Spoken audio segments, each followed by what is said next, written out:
You are listening to the online streaming service from Emmanuel Church, Handsworth, Birmingham, UK.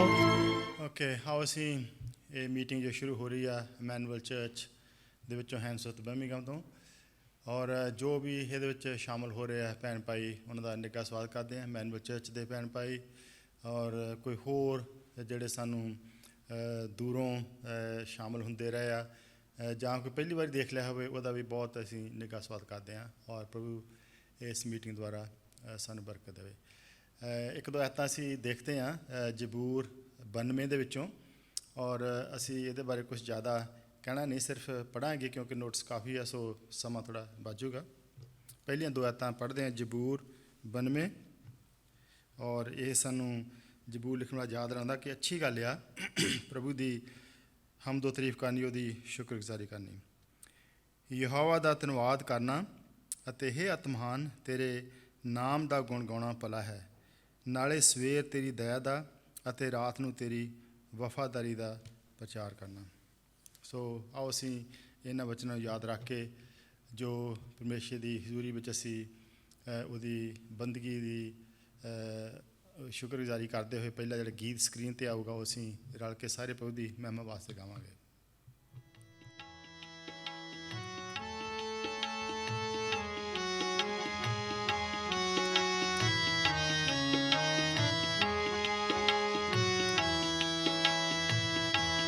ਤੇਰੀਆਂ ਸਿਫਤਾਂ ਦੇ ਗਾਉਣੇ ਗੀਤ ਕਰਨਾ ਸ਼ੁਕਰ ਖੁਦਾ ਮੇਰੇ ਰੱਬਾਏ ਹੈ ਚੰਗੀ ਰੀਤ ਕਰਨਾ ਸ਼ੁਕਰ ਖੁਦਾ, ਵੱਡੇ ਤੇ ਵੇਲੇ ਸ਼ਫਕਤ ਤੇਰੀ, ਰਾਤ ਦੇ ਵੇਲੇ ਰਹਿਮਤ ਤੇਰੀ, ਕੀ ਕਰੀਏ ਯਾਦ ਸਦਾ ਤੇ ਕਰਨਾ ਸ਼ੁਕਰ ਖੁਦਾ ਮੇਰੇ ਰੱਬਾ ਹੈ ਚੰਗੀ ਰੀਤ ਕਰਨਾ ਸ਼ੁਕਰ ਖੁਦਾ। ਦਸਤਾਰਾ ਇੱਕ ਸਾਜ ਬਣਾ ਕੇ ਦੀਨ ਬਰਬਤ ਖੁਸ਼ ਰੰਗ ਵਜਾ ਕੇ ਕਰੀਏ ਯਾਦ ਸਦਾ ਤੇ ਕਰਨਾ ਸ਼ੁਕਰ ਖੁਦਾ ਮੇਰੇ ਰੱਬਾ ਹੈ ਚੰਗੀ ਰੀਤ ਕਰਨਾ ਸ਼ੁਕਰ ਖੁਦਾ।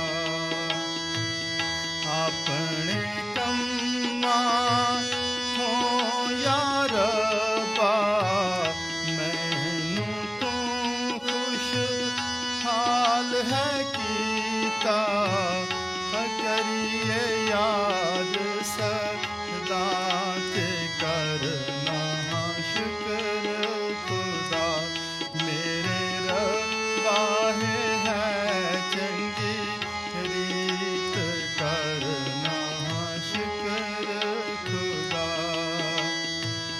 ਤੇਰੇ ਹੱਥ ਦੀਆਂ ਕਾਰਾਗਰੀਆਂ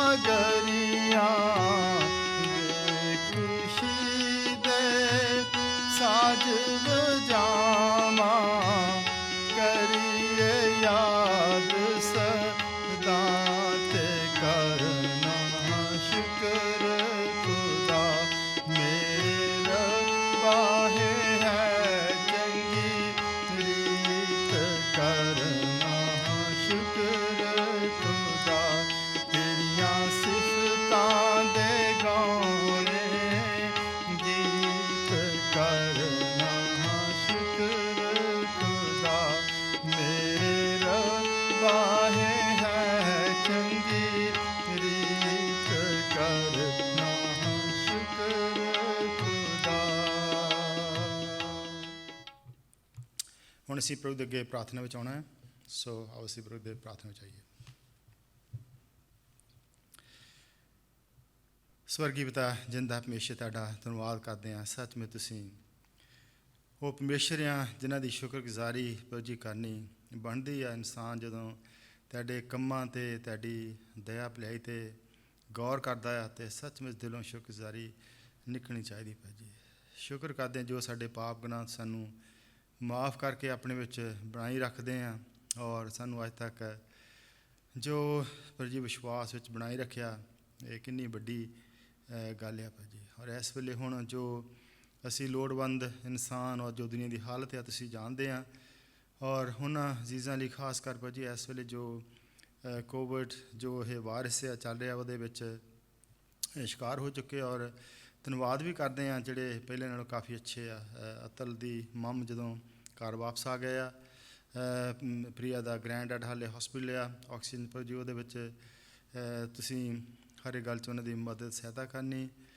ਔਰ ਸੋਢੀ ਬਨਸੋਣ ਦੀ ਲੜਕੀ ਪਰ ਜੀ ਖਾਸ ਕਰ ਸਰੀਤਾ ਵਾਸਤੇ ਪ੍ਰਾਰਥਨਾ ਕਰਦੇ ਪਰ ਜੀ। ਤੁਸੀਂ ਉਹਦੀ ਹਾਲਤ ਨੂੰ ਜਾਣਦੇ ਆ, ਔਰ ਇੱਕ ਸਮਾਂ ਸੀਗਾ ਜਦੋਂ ਉਹਨੇ ਤੁਹਾਡੀ ਭਲਾਈ ਨੂੰ ਚੱਖਿਆ, ਔਰ ਹੁਣ ਵੀ ਪਰ ਜੀ ਇਹ ਆ ਕਿ ਤੁਸੀਂ ਫਿਰ ਦੁਬਾਰਾ ਉਹਨੂੰ ਆਪਣੇ ਵਿੱਚ ਪਰ ਜੀ ਕਾਇਮ ਕਰਨਾ। ਔਰ ਹਰਦੇਵ ਜੋ ਕ੍ਰਿਸ਼ਨਾ ਭੈਣ ਦਾ ਮਾਸੀ ਦਾ ਮੁੰਡਾ ਕੋਵਿਡ, ਉਹਨੂੰ ਵੀ 19 ਆ, ਉਹਨੂੰ ਵੀ ਤੁਹਾਡੇ ਹਜ਼ੂਰ ਲਿਆਉਂਦੇ ਆ। ਭੈਣ ਗੀਤਾ ਦੀ ਫੈਮਿਲੀ ਪਰਿਵਾਰ ਜੋ ਮਾਈਕਲ ਇਸ ਵੇਲੇ ਤੁਹਾਡੀ ਹਜ਼ੂਰੀ ਵਿੱਚ ਆ ਪਰ ਜੀ, ਸ਼ੁਕਰ ਕਰਦੇ ਉਹਦੀ ਜ਼ਿੰਦਗੀ ਲਈ, ਔਰ ਪਰਿਵਾਰ ਨੂੰ ਤੁਸੀਂ ਸਵਰਗ ਤੋਂ ਸ਼ਾਂਤੀ ਦੇਣੀ। ਰੋਸ਼ਨ ਜੋ ਭੈਣ ਕਮਜੀਤ ਦਾ ਭਰਾ ਜਿਹਨੇ ਇਕਰਾਰ ਕੀਤਾ ਤੁਹਾਡਾ, ਔਰ ਅਸੀਂ ਜਾਣਦੇ ਹਾਂ ਕਿ ਇਸ ਵੇਲੇ ਤੁਹਾਡੀ ਹਜ਼ੂਰੀ ਵਿੱਚ ਹੈ ਪਰ ਜੀ, ਉਸ ਪਰਿਵਾਰ 'ਤੇ ਤੁਸੀਂ ਸ਼ਾਂਤੀ ਤਸੱਲੀ ਦੇਣੀ। ਔਰ ਜੋ ਇਸ ਵੇਲੇ ਇੰਡੀਆ ਦੇ ਹਾਲਾਤ ਆ ਖਾਸ ਕਰ ਪਰ ਜੀ ਸਾਰੀ ਦੁਨੀਆ ਦੇ ਨਾਲੋਂ ਪਰ ਜੀ ਉੱਥੇ ਨੰਬਰ ਇਸ ਵੇਲੇ ਕਾਫੀ ਹੋ ਰਹੇ ਆ, ਉਹਨਾਂ ਨੂੰ ਤੁਹਾਡੇ ਹਜ਼ੂਰ ਲਿਆਉਣੇ। ਔਰ ਸਭ ਤੋਂ ਵੱਡੀ ਗੱਲ ਕਿ ਤੁਹਾਡਾ ਕੰਮ ਪਰ ਜੀ ਹੋਵੇ ਉੱਥੇ ਆਤਮਿਕ ਤੌਰ 'ਤੇ, ਜੋ ਆਤਮਿਕ ਹਨੇਰਾ ਆ ਉਹਦੇ ਵਿੱਚੋਂ ਲੋਕ ਨਿਕਲ ਕੇ ਤੁਹਾਡੇ ਵੱਲ ਮੁੜ ਸਕਣ ਪਰ ਜੀ। ਔਰ ਜੋ ਹੋਰ ਭੈਣ ਗੀਤਾ ਦੀ ਮਮ, ਕਿਰਨ ਦੀ ਮਮ ਜੋ ਉਹਨਾਂ ਦੀ ਸਰਜਰੀ, ਔਰ ਆਸ਼ੀਸ਼ ਦਾ ਜੋ ਪੈਰ 'ਤੇ ਸੱਟ ਲੱਗੀ ਆ, ਪ੍ਰਕਾਸ਼ੋ ਜੋ ਇੰਡੀਆ ਵਿੱਚ ਭਾਈ ਜੱਜ ਉਹਨਾਂ ਦੇ ਰਿਲੇਸ਼ਨਸ ਆ, ਮੋਜ਼ਿਸ ਦਾ ਧੰਨਵਾਦ ਕਰਦੇ ਹਾਂ ਜੋ ਲੜਕਾ ਅੱਗੇ ਨੂੰ ਠੀਕ ਹੈ, ਰਿਕਵਰ ਹੋ ਰਿਹਾ। ਔਰ ਜੈਸਮੀਨ ਲੜਕੀ ਜੋ ਛੋਟੀ ਹਾਲੇ ਭਾਅ ਜੀ 13 ਸਾਲ ਦੀ ਜੋ ਕੈਂਸਰ ਦੀ ਬਿਮਾਰੀ ਨਾਲ ਲੜ ਰਹੀ ਆ ਭਾਅ ਜੀ, ਉਹਦੇ ਵਾਸਤੇ ਪ੍ਰਾਰਥਨਾ ਕਰਦੇ ਹਾਂ। ਅੱਜ ਦਾ ਜੋ ਵਚਨ ਆ, ਜੋ ਮਕਸਦ ਆ ਭਾਅ ਜੀ ਤੇਰੇ ਵਚਨ ਦੇ ਉਹ ਪੂਰੇ ਹੋਣ। ਆਪਣੇ ਦਾਸ ਨੂੰ ਸਵਰਗ ਤੋਂ ਮਸਾ ਕਰਨਾ, ਤਰਜਮਾ ਕਰਨ ਵਿੱਚ ਹਰ ਇੱਕ ਗੱਲ 'ਚ ਤੁਸੀਂ ਮਤੇ ਸਹਿ ਨਾਂ ਦੇ ਵਿੱਚ ਆਮੀਨ। ਹੁਣ ਜੋ ਇਸ ਹਫ਼ਤੇ ਦੇ ਐਲਾਨ ਆ ਥੋੜ੍ਹਾ ਜਿਹਾ ਫਰਕ ਆ, ਸੋ ਤੁਸੀਂ ਥੋੜ੍ਹਾ ਧਿਆਨ ਨਾਲ ਸੁਣਨਾ ਮਿਹਰਬਾਨੀ ਕਰਕੇ। ਇਸ ਤੋਂ ਪਹਿਲਾਂ ਨੋਟਸ ਦਈਏ ਕਿ ਦੱਸੀਏ ਤੁਹਾਨੂੰ ਕਿ ਜਿਸ ਤਰ੍ਹਾਂ ਪਿਛਲੇ ਹਫ਼ਤੇ ਵੀ ਕਿਹਾ ਸੀ ਕਿ ਅੱਜ ਦੀ ਜਿਹੜੀ ਮੀਟਿੰਗ ਆ ਔਨਲਾਈਨ ਇੱਥੋਂ ਇਮੈਨੂਅਲ ਚਰਚ ਦੇ ਵਿੱਚੋਂ ਹੋ ਰਹੀ, ਉਹ ਇਹ ਲਾਸਟ ਮੀਟਿੰਗ ਆ। ਉਸ ਤੋਂ ਬਾਅਦ ਅਸੀਂ ਬਿਲਡਿੰਗ ਦੇ ਵਿੱਚ ਜਿਸ ਤਰ੍ਹਾਂ ਪਹਿਲਾਂ ਮਿਲਦੇ ਸੀਗੇ ਪ੍ਰਭੂ ਦੀ ਸ਼ੁਕਰਗੁਜ਼ਾਰੀ ਕਰਦੇ ਹੋਏ, ਸੁਬਾਹ ਅਤੇ ਸ਼ਾਮੀ ਅਸੀਂ ਬਿਲਡਿੰਗ ਦੇ ਵਿੱਚ ਮਿਲਿਆ ਕਰਾਂਗੇ। ਔਰ ਜੋ ਹੈਗਾ ਇਸ ਵੇਲੇ ਜਿਹੜੇ ਟੀਕੇ ਵਗੈਰਾ ਲੱਗ ਗਏ ਆ, ਹਾਲਾਤ ਅੱਛੇ ਹੋ ਗਏ ਆ, ਉਹਨਾਂ ਦੇ ਮੁਤਾਬਕ ਜੋ ਹੈ ਉਹ ਸਮਾਂ ਆ ਗਿਆ ਕਿ ਅਸੀਂ ਹੁਣ ਦੋਨੇ ਮੀਟਿੰਗਾਂ ਜਿਹੜੀਆਂ ਬਿਲਡਿੰਗ ਦੇ ਵਿੱਚ ਇਕੱਠੇ ਹੋ ਕੇ ਕਰੀਏ।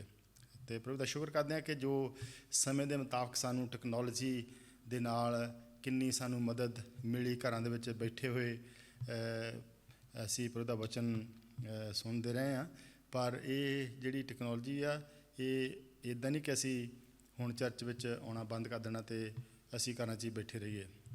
ਔਰ ਉਹਨਾਂ ਦਾ ਬਹੁਤ ਸ਼ੁਕਰ ਕਰਦੇ ਹਾਂ ਕਿ ਜੋ ਇਸ ਮੀਟਿੰਗ ਵਿੱਚ ਸ਼ਾਮਲ ਹੁੰਦੇ ਰਹੇ ਆ। ਔਰ ਇਹ ਵੀ ਤਕੀਦ ਹੈ ਕਿ ਅਗਰ ਤੁਸੀਂ ਇਸ ਮੰਡੀ ਦੇ ਦੂਰ ਆ ਅਤੇ ਜੇ ਕਿਤੇ ਤੁਹਾਨੂੰ ਕੋਈ ਚੰਗਾ ਚਰਚ ਜਿੱਥੇ ਪ੍ਰਭੂ ਦਾ ਵਚਨ ਸੱਚਾਈ ਨਾਲ ਸੁਣਾਇਆ ਜਾਂਦਾ ਤੁਸੀਂ ਜਾਓ। ਅਗਰ ਤੁਸੀਂ ਇੱਥੇ ਲੋਕਲ ਆ, ਹੋਰ ਕਿਸੇ ਚਰਚ ਦਾ ਤੁਸੀਂ ਹਿੱਸਾ ਨਹੀਂ ਹੈਗੇ, ਅਤੇ ਤੁਸੀਂ ਇਮੈਨੂਅਲ ਚਰਚ ਵਿੱਚ ਤੁਹਾਨੂੰ ਜੀਆਂ ਆਖਦੇ ਆ ਅਤੇ ਤੁਸੀਂ ਇੱਥੇ ਸ਼ਾਮਲ ਹੋ ਸਕਦੇ ਆ। ਜਿਹੜੀ ਔਨਲਾਈਨ ਸਰਵਿਸ ਹੈ ਜਿਸ ਤਰ੍ਹਾਂ ਵੀਡੀਓ 'ਤੇ ਨਹੀਂ ਹੋਊਗੀ, ਪਰ ਜੋ ਸਰਮਨਸ ਹੈਗੇ ਆ ਉਹ ਆਡੀਓ ਜਿਹੜਾ ਫੋਰਮੈਟ ਆ ਉਹ ਵੈਬਸਾਈਟ 'ਤੇ ਅਗਰ ਜਿਹੜੇ ਹੈਗੇ ਆ ਦੂਰ ਸੁਣਨ ਵਾਲੇ ਕੋਈ ਉਹ ਸੁਣ ਸਕਦੇ ਆ। ਸੋ ਅਸੀਂ ਜਦੋਂ ਵਾਪਸ ਆਵਾਂਗੇ ਹੁਣ ਜੋ ਕਾਇਦੇ ਕਾਨੂੰਨ ਗੌਰਮੈਂਟ ਦੇ ਬਣਾਏ ਹੋਏ ਆ ਉਹਦੇ ਮੁਤਾਬਕ ਅਸੀਂ ਮਾਸਕ ਵੀ ਪਾਉਣਾ ਆ, ਡਿਸਟੈਂਸ ਵੀ ਰੱਖਣੀ ਆ, ਇਹਨਾਂ ਗੱਲਾਂ ਨੂੰ ਅਸੀਂ ਚੇਤੇ ਰੱਖਣਾ ਆ।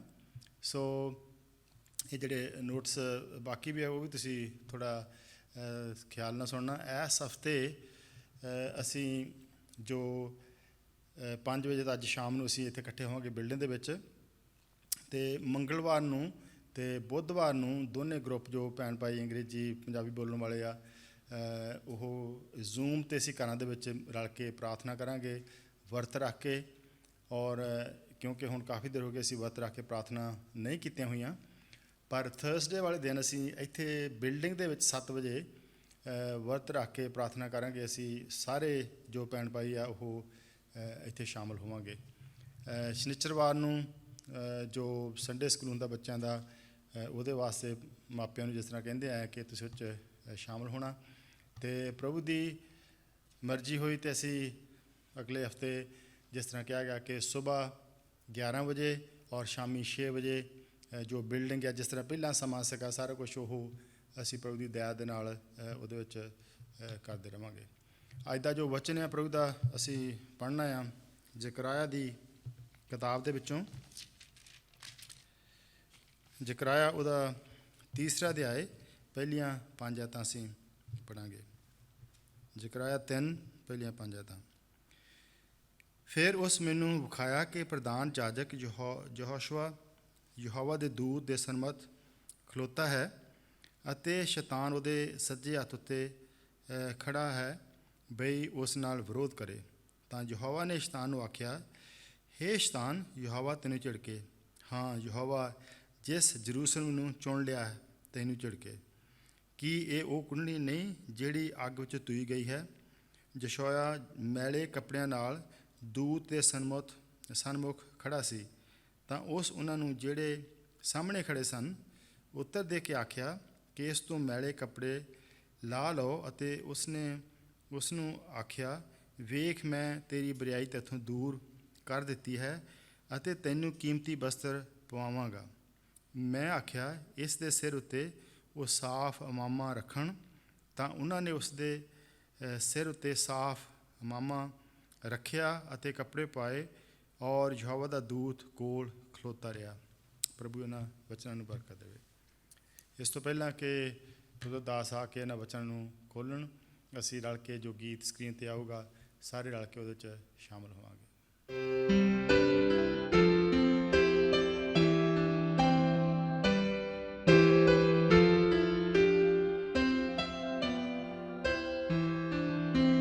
Holy Spirit, living breath of God, breathe new life into my willing soul.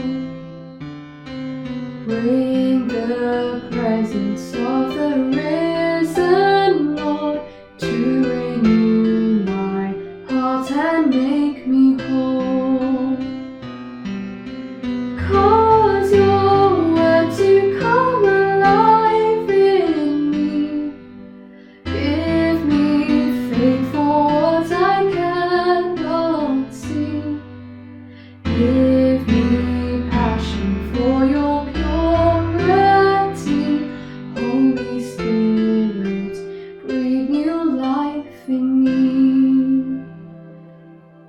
Holy Spirit, come abide within. May your joy be seen in all I do. Love enough to cover every sin in each thought and deed and attitude. Kindness to the greatest and the least. Gentleness that shows the path of peace. Turn my strivings into works of grace. Breath of God, show Christ in all I do. Holy Spirit, from creation's birth, giving life to all that God has made. Show your power once again on earth. Cause your church to hunger for your ways.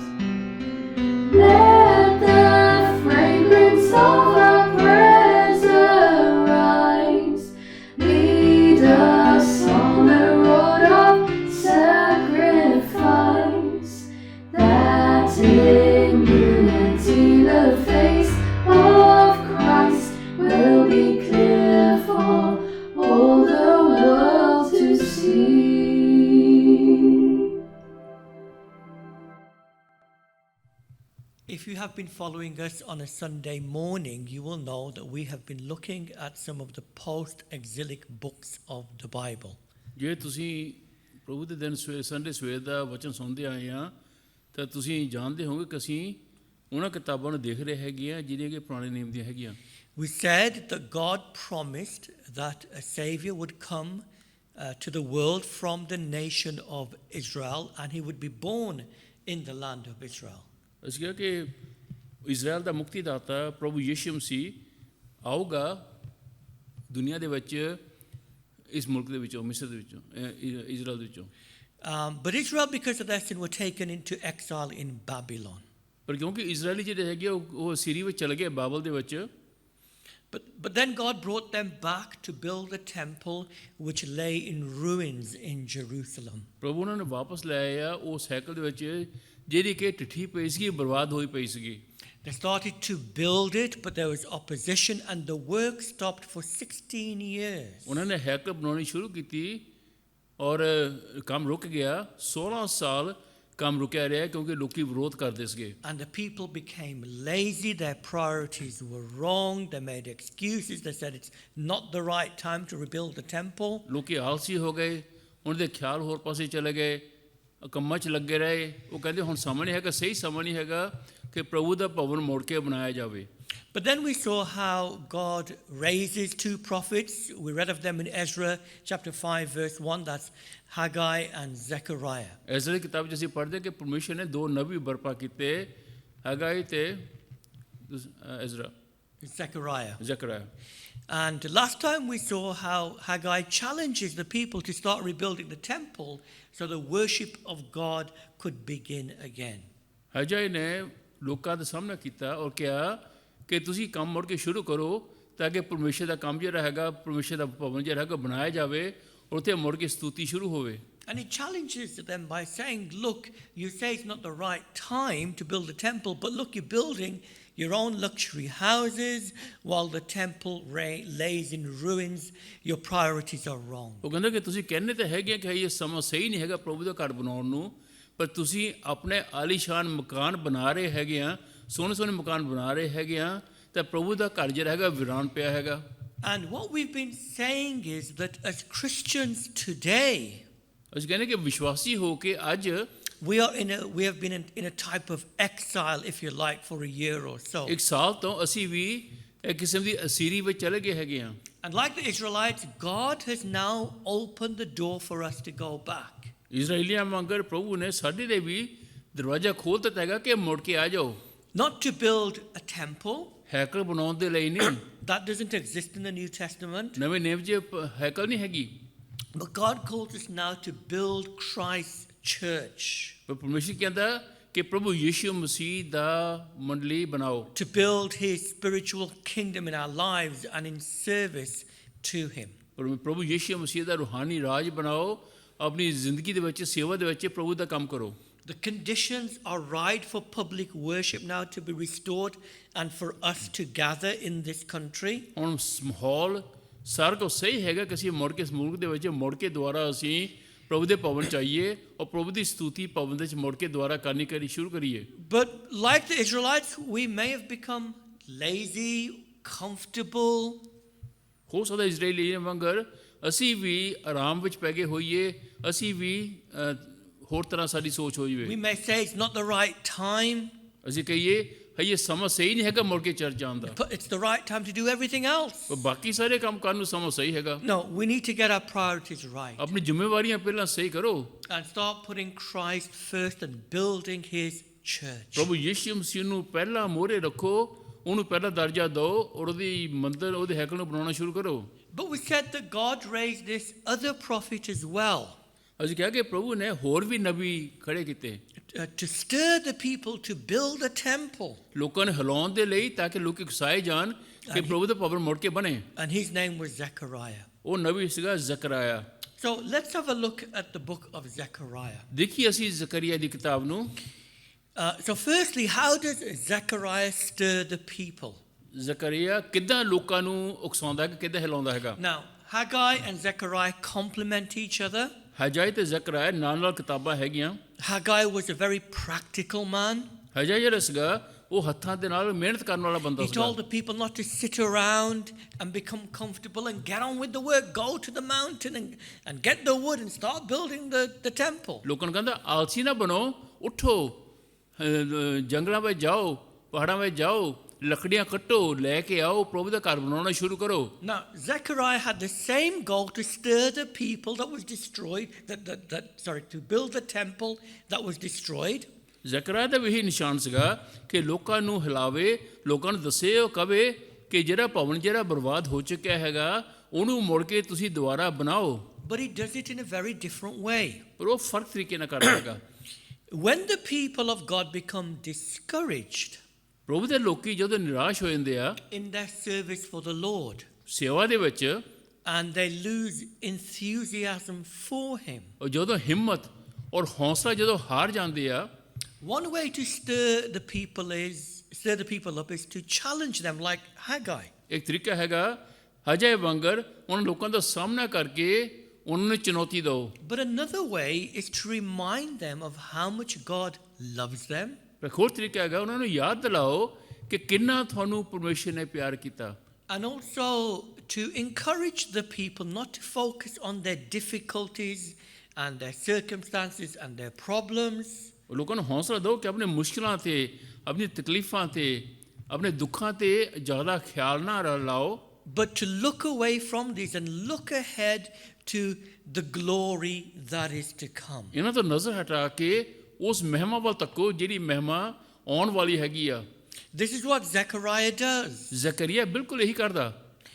This week I was in my car, I was going somewhere, ਇਸ ਹਫਤੇ ਭਾਈ ਆਪਣੀ ਗੱਡੀ ਦੇ ਵਿੱਚ ਕਿਤੇ ਜਾ ਰਹੇ ਸੀਗੇ, and I had the radio on, Radio 4 was on, radio ਲੱਗਿਆ ਸੀਗਾ, and there was a very interesting program ਬਹੁਤ ਅਜੀਬ ਪ੍ਰੋਗਰਾਮ ਸੀਗਾ ਚੱਲਦਾ, about life-changing experiences.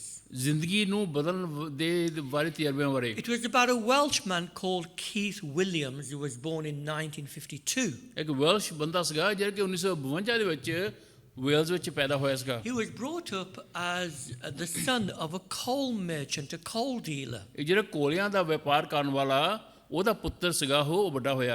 So he himself became a coal merchant. ਉਹਦਾ ਬਾਪ ਇਹੀ ਕੰਮ ਕਰਦਾ ਸੀਗਾ, ਉਹ ਵੀ ਕੋਲਿਆਂ ਦੀ ਦਲਾਲੀ ਕਰਨ ਲੱਗ Now, ਪਿਆ। obviously, you remember, if you're old enough, before central heating and gas was plumbed into our homes, ਜੇ ਤੁਹਾਨੂੰ ਯਾਦ ਹੋਏਗਾ ਕਿ ਸੈਂਟਰਲ ਹੀਟਿੰਗ ਤੋਂ ਪਹਿਲਾਂ, ਗੈਸ ਤੋਂ ਪਹਿਲਾਂ ਕੋਲਿਆਂ ਦਾ ਕੰਮ ਚੱਲਦਾ ਸੀਗਾ। we had coal fires. ਕੋਲਿਆਂ ਦੇ ਫਾਇਰ ਹੁੰਦੇ ਸੀਗੇ, And coal men would carry coal on their backs on a sack and then put it in the coal shed. ਕੋਲਿਆਂ ਦੇ ਬੰਦਿਆਂ ਨੇ ਆ ਕੇ ਉਹਨਾਂ ਨੇ ਬੋਰਿਆਂ ਵਿੱਚ ਕੋਲੇ ਪਾਏ ਹੁੰਦੇ ਸੀਗੇ, ਆ ਕੇ ਉਹਨਾਂ ਨੇ ਆ ਕੇ ਸਿੱਟਨੇ ਘਰ ਦੇ ਵਿੱਚ, ਛੱਡ ਕੇ ਜਾਣੇ, It ਅਸੀਂ ਕੋਲੇ was ਵਰਤਨੇ। a difficult, back-breaking job and a very dirty job. ਬਹੁਤ ਗੰਦਾ ਕੰਮ ਸੀਗਾ, ਬਹੁਤ ਜ਼ੋਰ ਵਾਲਾ ਕੰਮ ਸੀਗਾ, ਟੂਹੀ ਟੋਟੀ ਆਉਂਦੀ ਸੀਗੀ।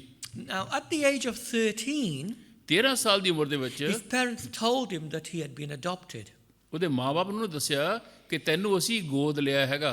And Keith thought nothing of it, Keith ਨੇ ਕੁਛ ਨਹੀਂ ਸੋਚਿਆ ਉਹਦੇ ਬਾਰੇ, because he had very loving parents who were good to him. ਕਿਉਂਕਿ ਉਹਦੇ ਮਾਂ-ਬਾਪ ਉਹਨੂੰ ਬਹੁਤ ਪਿਆਰ ਕਰਦੇ ਸੀਗੇ ਜਿਨ੍ਹਾਂ ਨੇ ਉਹਨੂੰ ਲਿਆ ਸੀਗਾ।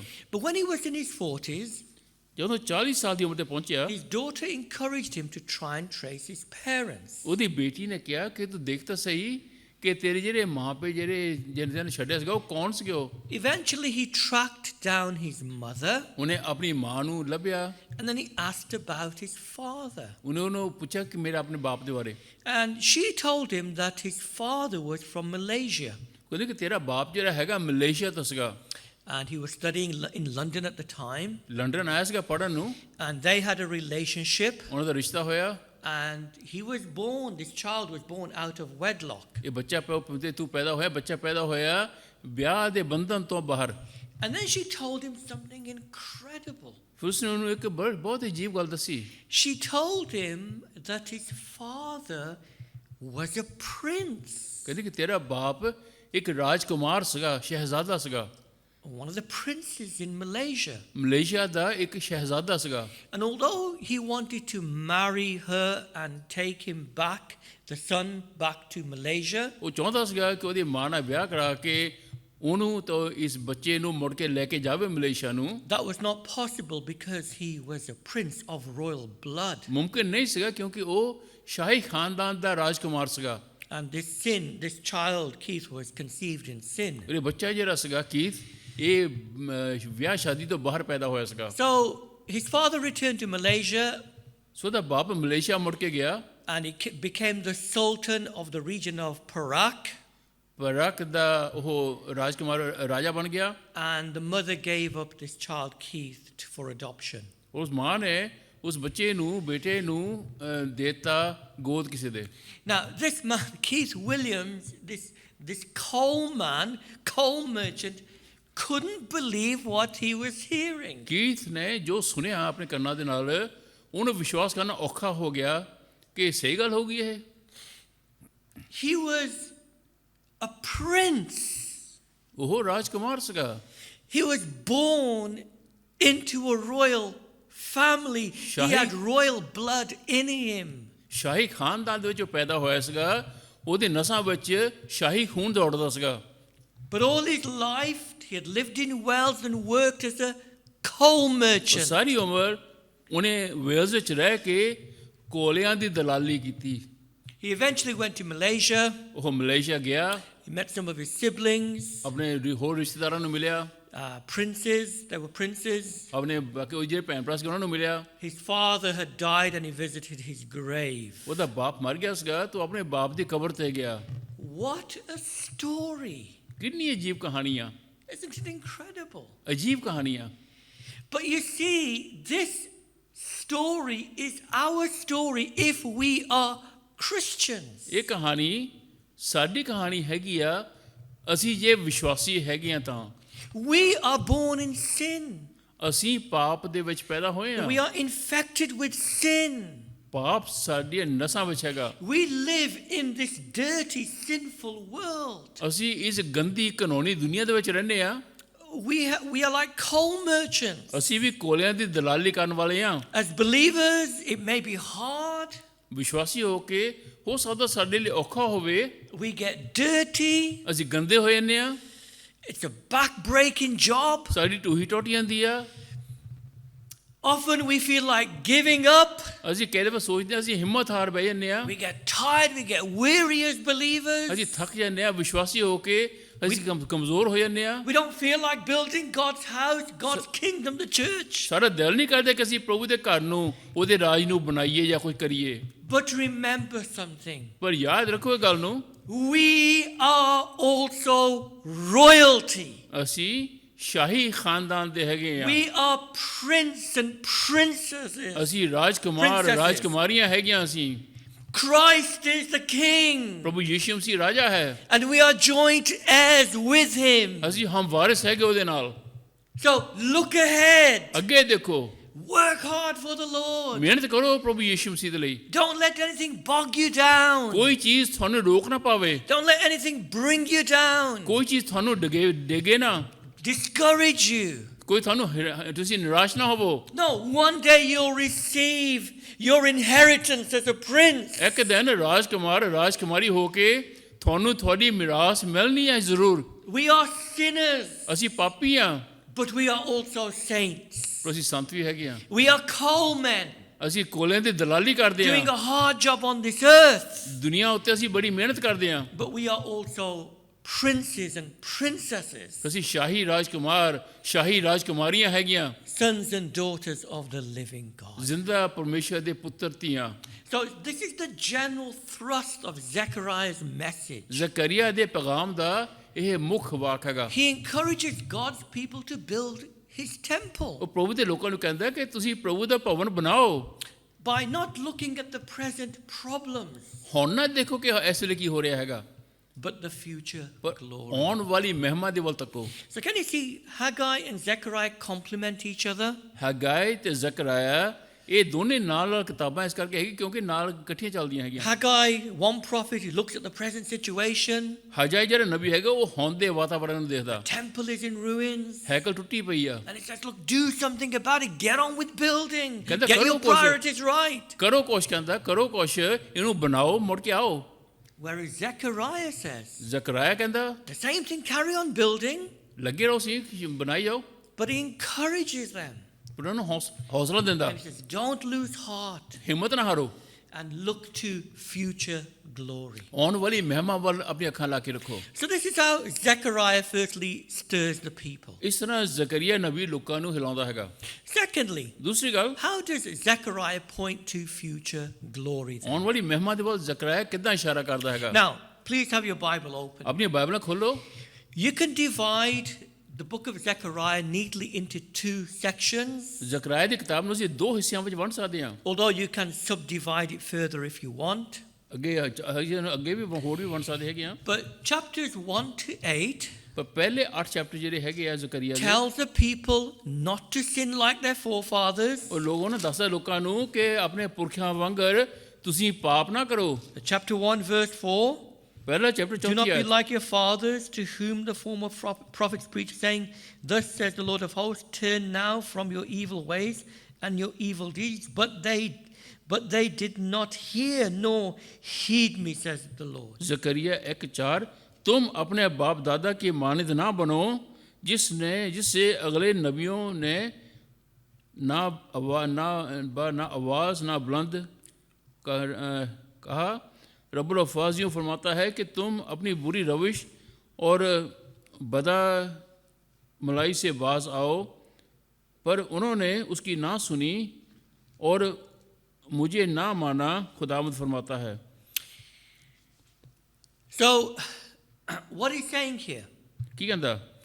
is that don't be like your forefathers. ਕਹਿੰਦਾ ਆਪਣੇ ਪੁਰਖਿਆਂ ਵਾਂਗਰ ਨਾ ਬਣੋ, ਬਾਪ ਦਾਦਿਆਂ ਵਾਂਗਰ। They listened ਉਹਨਾਂ ਨੇ ਸੁਣਿਆ, to prophets, but they did nothing about it. ਉਹਨਾਂ ਨੇ ਨਬੀਆਂ ਦੀ ਆਵਾਜ਼ ਸੁਣੀ ਪਰ ਕੀਤਾ ਕੁਛ ਨਹੀਂ। This speaks to you and me as ਇਹ Christians. ਤੁਹਾਡੇ ਮੇਰੇ ਨਾਲ ਗੱਲ ਕਰ ਰਿਹਾ ਹੈਗਾ। We may be constantly reading God's word. We may be listening to the preaching of God's word. ਬੇਸ਼ੱਕ ਲਗਾਤਾਰ ਅਸੀਂ ਪ੍ਰਭੂ ਦਾ ਵਚਨ ਪੜ੍ਹਦੇ ਹਾਂ, ਬੇਸ਼ੱਕ ਲਗਾਤਾਰ ਅਸੀਂ ਪ੍ਰਭੂ ਦਾ ਵਚਨ ਸੁਣਦੇ ਹੈਗੇ ਹਾਂ, But does it make us turn from our evil ways and evil deeds? ਪਰ ਕੁਝ ਅਸਰ ਵੀ ਹੁੰਦਾ ਹੈਗਾ ਕਿ ਆਪਣੇ ਬੁਰੀਆਂ ਰਾਹਾਂ ਤੋਂ, ਬੁਰੀਆਂ ਰਵਿਸ਼ਾਂ ਤੋਂ ਕਿ ਅਸੀਂ ਮੁੜਦੇ ਵੀ ਹੈਗੇ ਕਿ ਸੁਣੀ ਜਾਂਦੇ ਬਸ। Brother, sister, in the last year, ਭਰਾਵੋ ਭੈਣੋ, ਇਸ ਪਿਛਲੇ ਸਾਲ ਦੇ ਵਿੱਚ has any of our evil ways and deeds changed? ਕੀ ਸਾਡੇ ਬੁਰੇ ਖਿਆਲ, ਬੁਰੇ ਰਾਹ ਜਿਹੜੇ ਹੈਗੇ ਆ, ਕੁਛ ਉਹਨਾਂ 'ਚ ਕੋਈ ਬਦਲਾਅ ਵੀ ਆਇਆ ਹੈਗਾ ਕਿ ਨਹੀਂ? Has God's word been effective? ਕਿ ਪ੍ਰਭੂ ਦੇ ਵਚਨ ਨੇ ਸਾਡੇ ਵਿੱਚ ਅਸਰ ਵੀ ਕੀਤਾ ਹੈਗਾ ਕਿ ਨਹੀਂ? Or do we hear God's word ਜਾਂ ਕਿ ਅਸੀਂ ਪ੍ਰਭੂ ਦੇ ਵਚਨ ਸੁਣਦੇ ਹਾਂ and it's like having a television or a radio on in the background? It's on, but we're not really listening to it. Television ਤੇ ਰੇਡੀਓ ਜਿੱਦਾਂ ਚੱਲਦਾ ਤਾਂ ਹੈਗਾ ਪਿੱਛੇ, ਅਸੀਂ ਸੁਣਦੇ ਹਾਂ ਪਰ ਅਸੀਂ ਸੁਣਦੇ ਨਹੀਂ ਹੈਗੇ, ਉਹ ਪਿੱਛੇ ਲੱਗਿਆ ਰਹਿੰਦਾ। God's word is just background noise. ਪ੍ਰਭੂ ਦਾ ਵਚਨ ਜਿਹੜਾ ਹੈਗਾ ਪਿੱਛੇ ਬਸ ਥੋੜੀ ਧੀਮੀ ਜਿਹੀ ਆਵਾਜ਼ ਹੁੰਦੀ ਹੈ, ਬਸ ਕੋਈ ਅਸਰ ਕੁਛ ਨਹੀਂ ਹੁੰਦਾ ਸਾਡੇ ਤੇ। Zechariah says, don't be like your forefathers. Zakariya ਕਹਿੰਦਾ ਕਿ ਆਪਣੇ ਪੁਰਖਿਆਂ ਵਾਂਗਰ ਨਾ ਬਣੋ, He says, you listen. ਸੁਣੋ। And then he's in chapters 1 to 6. ਤਾਂ ਪਹਿਲੇ 6 ਚੈਪਟਰਾਂ ਵਿੱਚ There are ਜ਼ਕਰੀਆ 8 visions ਜਿਹੜਾ ਦਰਸ਼ਨ ਹੈਗਾ, which seem strange at times and they're not easy to interpret. ਕਈ ਦਫਾ ਦਰਸ਼ਨ ਦਾ ਤਰਜਮਾ ਕਰਨਾ ਔਖਾ ਹੁੰਦਾ, ਇਹਨਾਂ ਨੂੰ ਸਮਝਣਾ ਸੌਖਾ ਨਹੀਂ ਹੈਗਾ। But these visions, we'll look at one in a short while. ਅਸੀਂ ਦੇਖਾਂਗੇ ਕਿ ਥੋੜੀ ਦੇਰ ਤੱਕ But these visions and the rest of chapters 7 to 8, that completes the first section. ਇਹ ਦਰਸ਼ਨ ਜਿਹੜਾ ਹੈਗਾ ਤੇ 7ਵੇਂ 8ਵੇਂ ਚੈਪਟਰ ਜਿਹੜਾ ਹੈਗਾ ਇਹ ਪਹਿਲੇ ਹਿੱਸੇ ਨੂੰ ਪੂਰਾ ਕਰਦੇ ਆ। It's there to encourage and challenge people to change their attitudes and hearts and to build. ਲੋਕਾਂ ਨੂੰ ਹੌਸਲਾ ਮਿਲਦਾ ਕਿ ਆਪਣੇ ਦਿਲਾਂ ਨੂੰ, ਆਪਣੀ ਸੋਚਾਂ ਨੂੰ, ਆਪਣੇ ਇਰਾਦਿਆਂ ਨੂੰ ਬਦਲੋ ਤੁਸੀਂ। But then in the second section, chapters 9 through to 14, ਫਿਰ 9 ਤੋਂ 14 ਚੈਪਟਰ ਦੇ ਵਿੱਚ there are prophecies ਨਬੂਵਤਾਂ ਹੈਗੀਆਂ। telling Israel that their enemies will be punished ਨਬੂਵਤ ਹੈਗੀ ਕਿ ਤੁਹਾਡੇ ਦੁਸ਼ਮਣਾਂ ਨੂੰ ਸਜ਼ਾ ਮਿਲੂਗੀ and there will be future blessings for God's people. Therefore, they are to build a temple. ਜੋ ਭਵਨ ਬਣਾਓਗੇ ਤਾਂ ਆਉਣ ਵਾਲੇ ਸਮੇਂ ਵਿੱਚ ਤੁਹਾਨੂੰ ਬਰਕਤ ਮਿਲੂਗੀ, ਬਰਕਤਾਂ ਤੁਹਾਡੇ ਲਈ ਪ੍ਰਭੂ ਨੇ ਰੱਖੀਆਂ ਹੈਗੀਆਂ। Now, as Zechariah looks ahead to the future, Zakariya ਜਦੋਂ ਆਉਣ ਵਾਲੇ ਸਮੇਂ ਵੱਲ ਦੇਖਦਾ, you'll find that this book is probably one of the most messianic books in the Old Testament. It's full of Christ's first and second coming. ਪੁਰਾਣੇ ਨਿਯਮ ਦੇ ਵਿੱਚ ਦੇਖਾਂਗੇ ਕਿ ਜ਼ਕਰੀਆ ਦੀ ਕਿਤਾਬ ਵਿੱਚ ਪ੍ਰਭੂ ਯੀਸ਼ੂ ਮਸੀਹ ਦੀ ਆਮਦ ਦੇ ਬਾਰੇ, ਦੂਸਰੀ ਆਮਦ ਦੇ ਬਾਰੇ ਬਹੁਤ ਸਾਰੇ ਹਵਾਲੇ ਦਿੱਤੇ ਗਏ ਹੈਗੇ ਇਸ ਕਿਤਾਬ ਵਿੱਚ। It covers every aspect of the future Messiah's ministry or his life. ਪ੍ਰਭੂ ਯੀਸ਼ੂ ਮਸੀਹ ਦੇ ਆਉਣ ਵਾਲੇ ਸਮੇਂ ਦੇ ਬਾਰੇ, ਉਹਦੀ ਸੇਵਾ ਦੇ ਬਾਰੇ ਕੱਲੀ ਗੱਲ ਤੇ ਇਸ ਕਿਤਾਬ ਵਿੱਚ ਗੌਰ ਕੀਤੀ ਗਈ ਆ। From his first coming to his humility, ਪਹਿਲੇ ਆਮਦ ਤੋਂ ਲੈ ਕੇ ਉਹਦੀ ਹਲੀਮੀ ਤੋਂ ਤੱਕ, to his death, ਉਹਦੀ ਮੌਤ ਤੱਕ, and to his second coming, ਔਰ ਪ੍ਰਭੂ ਦੀ ਦੂਸਰੀ ਆਮਦ ਤੱਕ and the new Jerusalem and the new heaven and the new earth, ਨਵਾਂ ਯਰੂਸ਼ਲਮ, ਨਵਾਂ ਜ਼ਮੀਨ, ਨਵੀਂ ਆਸਮਾਨ, which are illustrations. The new Jerusalem, the new temple are symbolic of God's people in the new heaven and new earth, as we see in the book of ਇਹ Revelation. ਨਿਸ਼ਾਨ ਹੈਗਾ ਕਿ ਪ੍ਰਭੂ ਯੀਸ਼ੂ ਮਸੀਹ ਦੀ ਜਿਹੜੀ ਉਮਤ ਹੈਗੀ ਆ ਉਹ ਜਿਹੜੀ ਨਵਾਂ ਯਰੂਸ਼ਲਮ ਹੈਗਾ, ਨਵੀਂ ਜ਼ਮੀਨ, ਨਵਾਂ ਆਸਮਾਨ ਹੈਗਾ। So let me just show you some of this, ਸੋ ਕੋਈ ਦਿਖਾ ਲਈ ਤੁਹਾਨੂੰ of how the prophecies point to Christ ਨਬੂਵਤਾਂ ਕਿੱਦਾਂ ਪ੍ਰਭੂ ਯੀਸ਼ੂ ਮਸੀਹ ਵੱਲ ਇਸ਼ਾਰਾ ਕਰਦੀਆਂ and the coming of the Messiah. ਮਸੀਹ ਦੀ ਆਮਦ ਦੇ ਬਾਰੇ। In Zechariah chapter 6, ਜ਼ਕਰੀਆ 6 ਦੇ ਵਿੱਚ we won't read all of these because we don't have time, ਸਾਰੀਆਂ ਤਾਂ ਨਹੀਂ ਪੜਾਂਗੇ ਪਰ ਥੋੜੇ ਗੌਰ ਕਰਾਂਗੇ, but you can read them at home later. ਘਰ ਬੈਠ ਕੇ ਪੜ੍ਹ ਲਿਓ But in ਤੁਸੀਂ। Zechariah chapter 6, verse 12 and 13, Zakariya 6 12 13 ਆਇਤ it talks here about a man whose name is the branch, ਇੱਕ ਆਦਮੀ ਦਾ ਜ਼ਿਕਰ ਹੈ ਜਿਹਦਾ ਨਾਮ ਹੈਗਾ ਸ਼ਾਖ, who will build the temple, ਟਾਹਣੀ, ਜਿਹੜਾ ਕਿ ਉਹ ਹੈਕਲ ਨੂੰ ਬਣਾਊਗਾ। and it goes on to say that he will rule and shall be king and priest. ਰਾਜ ਕਰੂਗਾ, ਉਹ ਯਾਜਕ ਹੋਊਗਾ ਔਰ ਰਾਜਾ ਹੋਊਗਾ। As I said, you can read this for yourself at home later. ਤੁਸੀਂ ਘਰ ਬੈਠ ਕੇ ਪੜ੍ਹ ਸਕਦੇ ਹੋ ਆਇਤਾਂ ਨੂੰ ਬਾਅਦ ਦੇ ਵਿੱਚ ਚੈਪਟਰ ਨੂੰ। And so in fact, so chapter 6, verse 12 and 13. 6 chapter Zakariya ਦਾ 12 ਤੋਂ 13 ਆਇਤ। Now, again, this is pointing to Christ. ਇਹ ਪ੍ਰਭੂ ਯੀਸ਼ੂ ਮਸੀਹ ਦੁਆਰਾ ਇਸ਼ਾਰਾ ਕੀਤਾ ਜਾਂਦਾ ਹੈ ਕਿ ਆਇਤਾਂ Christ ਵਿੱਚ is building his temple, ਪ੍ਰਭੂ ਆਪਣੀ ਮੰਡਲੀ ਬਣਾ ਰਹੇ ਆ, his spiritual temple. ਰੂਹਾਨੀ ਮੰਦਰ। As I said, there's no physical temple anymore, ਹੁਣ ਕੋਈ ਜਿਸਮਾਨੀ ਮੰਦਰ ਨਹੀਂ ਰਿਹਾ ਹੈਗਾ, but there's a spiritual temple. ਰੂਹਾਨੀ ਹੈਕਲ ਹੈਗੀ ਹੈ, ਰੂਹਾਨੀ ਮੰਦਰ ਆ। Christ is the cornerstone. ਪ੍ਰਭੂ ਯੀਸ਼ੂ ਮਸੀਹ ਦੇ ਸਿਰੇ ਦਾ ਪੱਥਰ ਆ। Paul says that in 1 Corinthians chapter 3, verse 11. ਪਹਿਲਾ ਕੁਰਿੰਥੀ 3:11 ਵਿੱਚ Paulus ਫਰਮਾਉਂਦਾ Believers are living stones who are being built as a spiritual house. ਵਿਸ਼ਵਾਸੀ ਜਿਹੜੇ ਹੈਗੇ ਆ ਉਹ ਜ਼ਿੰਦਾ ਪੱਥਰ ਹੈਗੇ ਆ ਜਿਹੜੇ ਕਿ ਇੱਕ ਇਮਾਰਤ ਵਾਂਦੀ ਬਣਾਈ ਜਾ ਰਹੀ ਹੈਗੀ ਆ। 1 Peter chapter 2, verse 5 tells us that. ਪਹਿਲਾ ਪਤਰਸ 2:5 ਵਿੱਚ ਲਿਖਿਆ And Christ is king and high priest, as it says ਪ੍ਰਭੂ here, ਯੀਸ਼ੂ ਮਸੀਹ ਰਾਜਾ indicates here. ਔਰ ਮਹਾਯਾਜਕ ਹੈਗਾ ਜਿੱਦਾਂ ਲਿਖਿਆ। Turn to Zechariah chapter 9 Zechariah 9 ਦੇ ਚਾਓ and verse 9, and we will read this. Zechariah chapter 9ਵਾਂ And ਚੈਪਟਰ when ਦੇ you read it, you'll be familiar with it. If you know your ਪੜੋਗੇ Bible. ਤੁਹਾਨੂੰ ਪਤਾ ਲੱਗੂਗਾ। It says, "Rejoice greatly, O daughter of Zion. Shout, O daughter of Jerusalem. Behold, your king is coming to you. He is just and having salvation, lowly and riding on a donkey, a colt, the foal of a donkey." A bint सयून तू निहायत शादमान हो, ए दुख्तर यरूशलम खूब ललकार, क्योंकि देख तेरा बादशाह तेरे पास आता है, वो सादिक है और नजात उसके हाथ में है, वो हलीम है और गधे पर बल्कि जवान गधे पर सवार है। This is quoted in Matthew chapter 21. You see it in verse 1 to 11. मती 21 पहली 11 आयत ਵਿੱਚ ਇਹਦਾ ਹਵਾਲਾ ਦਿੱਤਾ ਗਿਆ। When Jesus triumphantly enters Jerusalem riding on a donkey, and he fulfills this prophecy. ਜਦੋਂ ਪ੍ਰਭੂ ਯੀਸ਼ੂ ਮਸੀਹ ਬੜੀ ਸ਼ਾਨ ਦੇ ਨਾਲ ਯਰੂਸ਼ਲਮ ਦਾਖਲ ਹੁੰਦੇ ਆ ਗਧੇ ਦੇ ਬੱਚੇ ਉੱਤੇ, ਇਹ ਜ਼ਿਕਰ ਉਹੀ ਕੀਤਾ ਗਿਆ। If you look at Zechariah chapter 12 ਜ਼ਕਰੀਆ 12 ਚੈਪਟਰ and verse 10, 10ਵੀਂ ਆਇਤ it tells us here ਇੱਥੇ ਲਿਖਿਆ that it talks about that they will look on him whom was pierced. ਉਹਦੇ ਵੱਲ ਦੇਖੂਗੇ ਜਿਹੜਾ ਜ਼ਖਮੀ ਕੀਤਾ ਗਿਆ। And this is quoted in John chapter 19 verse 37 in the New Testament. ਯੋਹਨਾ ਜੀ ਦੀ ਇੰਜੀਲ ਦੇ ਨਵੇਂ ਨਿਯਮ 'ਚ ਇਹਦਾ ਜ਼ਿਕਰ ਕੀਤਾ ਗਿਆ ਹੈਗਾ। When Jesus' side was pierced and blood and water poured out. ਪ੍ਰਭੂ ਯੀਸ਼ੂ ਮਸੀਹ ਦੀ ਪਸਲੀ ਵਿੱਚ ਜਦੋਂ ਭਾਲਾ ਮਾਰਿਆ ਗਿਆ ਔਰ ਜਦੋਂ ਖੂਨ ਤੇ ਪਾਣੀ ਬਹਿ ਨਿਕਲਿਆ। Zechariah chapter 11 verse 12 and 13. Zakariya 11 12 ਤੇ 13 ਆਇਤ। This speaks of, again, we don't have time to read it, this speaks of 30 pieces of silver which are thrown to the potter. ਇੱਥੇ ਕੀ ਜ਼ਿਕਰ ਆਉਂਦਾ ਹੈਗਾ, ਉਹ 30 ਚਾਂਦੀ ਦੇ ਰੁਪਏ ਜਿਹੜੇ ਤੋਲ ਕੇ ਸਿੱਟੇ ਗਏ ਸੀਗੇ। And in Matthew chapter 27 verse 5 through to 7, ਮਤੀ ਦੇ ਵਿੱਚ 27 ਦੇ ਵਿੱਚ ਲਿਖਿਆ ਗਿਆ, we know Judas betrays Jesus for 30 pieces of silver. ਯੂਦਾਸ ਇਸਕਰੀਓਤੀ ਨੇ 30 ਸਿੱਕਿਆਂ ਦੇ ਲਈ ਪ੍ਰਭੂ ਯੀਸ਼ੂ ਮਸੀਹ ਨੂੰ ਫੜਵਾਇਆ। And he threw the money back ਉਹਨਾਂ ਨੇ ਜਦੋਂ ਪੈਸੇ ਮੋੜ ਕੇ ਸਿੱਟੇ at the authorities and he went and hung himself. ਸਰਕਾਰ ਵਾਲੇ ਪੈਸੇ ਮੁੜ ਕੇ ਦਿੱਤੇ ਉਹਨਾਂ ਨੂੰ ਔਰ ਜਾ ਕੇ ਉਹਨੇ ਆਪਣੇ ਆਪ ਨੂੰ ਫਾਂਸੀ ਲੈ ਲਈ। And with the money, they bought a potter's field, ਉਹਨਾਂ ਨੇ ਪੈਸੇ ਨਾਲ ਕੀ ਕੀਤਾ? ਉਹਨਾਂ ਨੇ ਇੱਕ ਕੁਮਾਰ ਦੇ ਖੇਤ ਲੈ ਲਿਆ which was bought to bury strangers. ਤਾਂ ਕਿ ਪਰਦੇਸੀਆਂ ਨੂੰ ਅਜਨਬੀਆਂ ਨੂੰ ਦਫਨਾਇਆ ਜਾਵੇ ਉਸ ਖੇਤ ਦੇ ਵਿੱਚ। Zechariah 13 and verse 7. ਜ਼ਕਰਿਆ 13:7 Again, we won't read it, but it talks about striking the shepherd and the sheep will scatter. ਕਿ ਭੇਡਾਂ ਦਾ ਚਰਵਾਹਾ ਜਿਹੜਾ ਹੈਗਾ ਉਹ ਮਾਰਿਆ ਜਾਊਗਾ ਔਰ ਗੱਲਾ ਜਿਹੜਾ ਹੈਗਾ ਉਹ ਬਿਖਰ ਜਾਊਗਾ। This is quoted in Matthew chapter 26 verse 31. ਮਤੀ 26 ਦੇ ਵਿੱਚ ਹਵਾਲਾ ਕੀ ਦੱਸਿਆ ਗਿਆ? When Jesus speaks to his disciples before his death, ਪ੍ਰਭੂ ਜਦੋਂ ਚੇਲਿਆਂ ਨਾਲ ਗੱਲ ਕਰਦੇ ਕਿ ਆਪਣੀ ਮੌਤ ਤੋਂ ਪਹਿਲਾਂ that he, the shepherd, will be struck ਕਿ ਉਹ ਚਰਵਾਹਾ ਜਿਹੜਾ ਹੈਗਾ ਉਹ ਮਾਰਿਆ ਜਾਊਗਾ and they will scatter. ਔਰ ਭੇਡਾਂ ਬਿਖਰ ਜਾਊਗੀਆਂ। In Zechariah chapter 14, Zakariya 14 it talks about verse 1, it talks about the day of the Lord is coming. ਪ੍ਰਭੂ ਦੇ ਦਿਨ ਦੀ ਆਮਦ ਦੇ ਬਾਰੇ ਗੱਲ ਕੀਤੀ ਗਈ ਆ।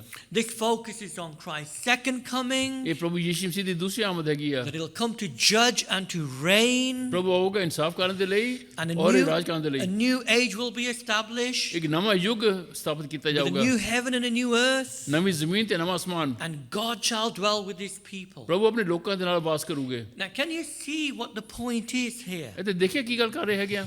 Zechariah is saying to the people, build the temple, Zakariya ਕਹਿੰਦਾ ਲੋਕਾਂ ਨੂੰ ਕਿ ਤੁਸੀਂ ਜਲਦੀ ਹੈਕਲ ਬਣਾਓ because the Messiah will come. ਕਿਉਂਕਿ ਮੁਕਤੀਦਾਤਾ ਆਉਣ ਵਾਲਾ ਹੈਗਾ। And so they were to look to future glory. ਆਉਣ ਵਾਲੀ ਮਹਿਮਾ ਵੱਲ ਤੱਕੋ।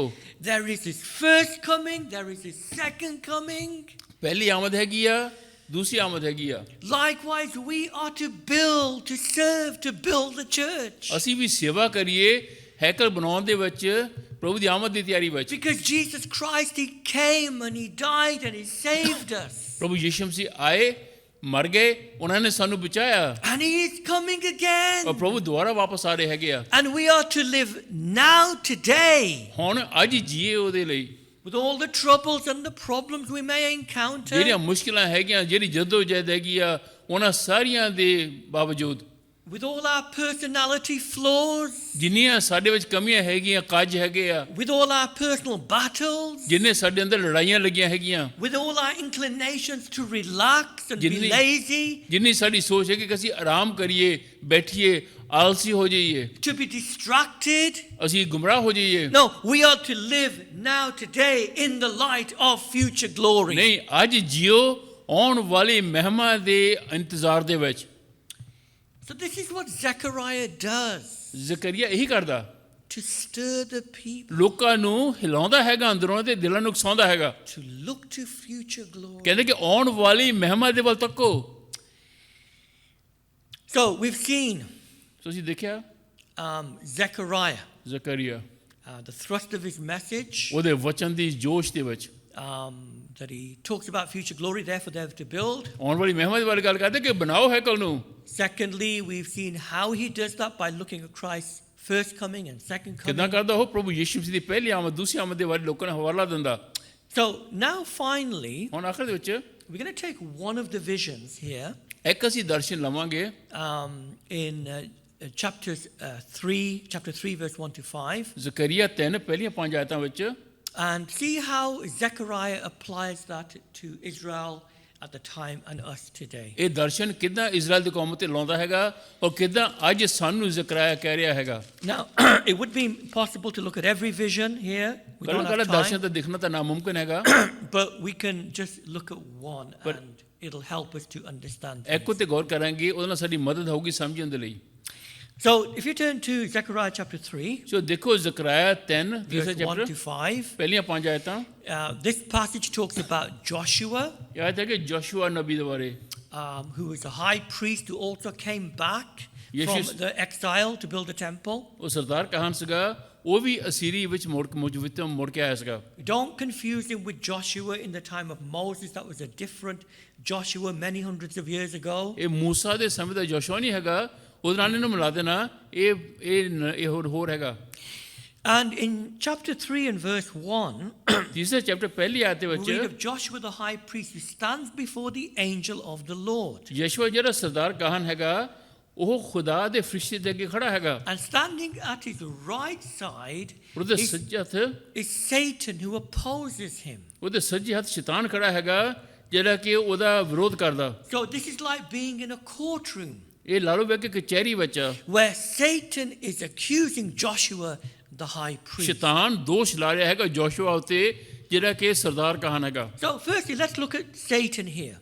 ਪਹਿਲਾਂ ਸ਼ੈਤਾਨ ਵੱਲ ਦੇਖੀਏ। Satan often works behind the scenes ਸ਼ੈਤਾਨ ਲੁਕ ਛੁਪ ਕੇ ਕੰਮ ਕਰਦਾ to disrupt the building of God's kingdom. ਤਾਂ ਕਿ ਪਰਮੇਸ਼ਰ ਦੇ ਰਾਜ ਦੇ ਵਿੱਚ ਵਿਘਨ ਆਵੇ ਬਣਾਉਣ ਦੇ ਵਿੱਚ। It was the same in Zechariah's day. Zakariya ਦੇ ਜ਼ਮਾਨੇ ਵਿੱਚ ਉਦਾਂ ਹੀ ਸੀਗਾ। The Jews had returned from exile. ਯਹੂਦੀ ਮੁੜ ਕੇ ਆਏ ਸੀਗੇ ਅਸੀਰੀ ਤੋਂ। They attempted to build God's temple, ਉਹਨਾਂ ਨੇ ਪਰਮੇਸ਼ਰ ਦੇ ਹੈਕਲ ਬਣਾਉਣ ਦੀ ਕੋਸ਼ਿਸ਼ ਕੀਤੀ, but the Samaritans, they opposed the Jews. ਪਰ ਸਾਮਰੀ ਲੋਕਾਂ ਨੇ ਉਹਨਾਂ ਦਾ ਵਿਰੋਧ ਕੀਤਾ।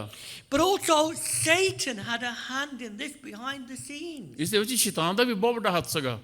Satan in the vision is seen standing next to Joshua, the high priest, and he opposes him. ਦਰਸ਼ਨ ਦੇ ਵਿੱਚ ਦੇਖਦੇ ਹਾਂ ਕਿ ਸ਼ੈਤਾਨ ਯਹੋਸ਼ੂਆ ਦੇ ਸੱਜੇ ਹੱਥ ਤੇ ਖੜਾ ਉਹ ਤੇ ਦੋਸ਼ ਲਾ ਰਿਹਾ ਹੈਗਾ। Joshua represents God's people. ਯਹੋਸ਼ੂਆ ਪ੍ਰਭੂ ਦੇ ਲੋਕਾਂ ਨੂੰ ਪ੍ਰਗਟ ਕਰਦਾ। That's what a priest did ਯਾਜਕ in the ਇਹੀ ਕੰਮ Old ਸੀਗਾ। Testament. ਯਾਜਕ ਇਹੀ ਕਰਦਾ ਸੀਗਾ। He came before God to offer sacrifices on behalf of people's sins. ਸਰਦਾਰ ਕਹਾਨ ਆਉਂਦਾ ਸੀਗਾ ਪ੍ਰਭੂ ਦੇ ਅੱਗੇ, ਪਰਮੇਸ਼ਰ ਦੇ ਅੱਗੇ ਆਪਣੇ ਲੋਕਾਂ ਦੇ ਲਈ, ਉਮਤ ਦੇ ਲਈ ਚੜਾਵੇ ਲੈ ਕੇ। So here he's representing God's people. ਇੱਥੇ ਪ੍ਰਭੂ ਦੇ ਲੋਕਾਂ ਨੂੰ ਪ੍ਰਗਟ ਕਰ ਰਿਹਾ ਇਹ ਕਹਾਣ। And he stands in shame. ਔਰ ਉਹ ਸ਼ਰਮਿੰਦਾ ਖੜਾ ਹੈਗਾ। Look at verse 3. ਤੀਸਰੀ ਆਇਤ ਦੇਖੋ। Now Joshua was clothed with filthy garments and was standing before the angel. और यहोशूआ मैले कपड़े पहने फरिश्ते के सामने खड़ा था। He had filthy garments on. ਉਹਦੇ ਗੰਦੇ ਕੱਪੜੇ ਪਾਏ ਸੀਗੇ। And Satan was making serious allegations and accusing him. ਔਰ ਸ਼ੈਤਾਨ ਉਹ ਤੇ ਬੜੇ ਸਖਤ ਇਲਜ਼ਾਮ ਲਾ ਕੇ ਦੋਸ਼ ਲਾ ਰਿਹਾ ਸੀਗਾ। And this represents God's accusation, Satan's accusations against God's people. ਸ਼ੈਤਾਨ ਪ੍ਰਭੂ ਦੇ ਲੋਕਾਂ ਦੇ ਉੱਤੇ ਦੋਸ਼ ਲਾ ਰਿਹਾ ਹੈਗਾ। It seems that Satan was accusing him ਸ਼ੈਤਾਨ ਉਹ ਤੇ ਦੋਸ਼ ਲਾ ਰਿਹਾ of his sins, ਉਹਦੇ ਪਾਪ ਦਾ, or the sins of God's people. ਪ੍ਰਭੂ ਦੇ ਲੋਕਾਂ ਦਾ ਪਾਪ।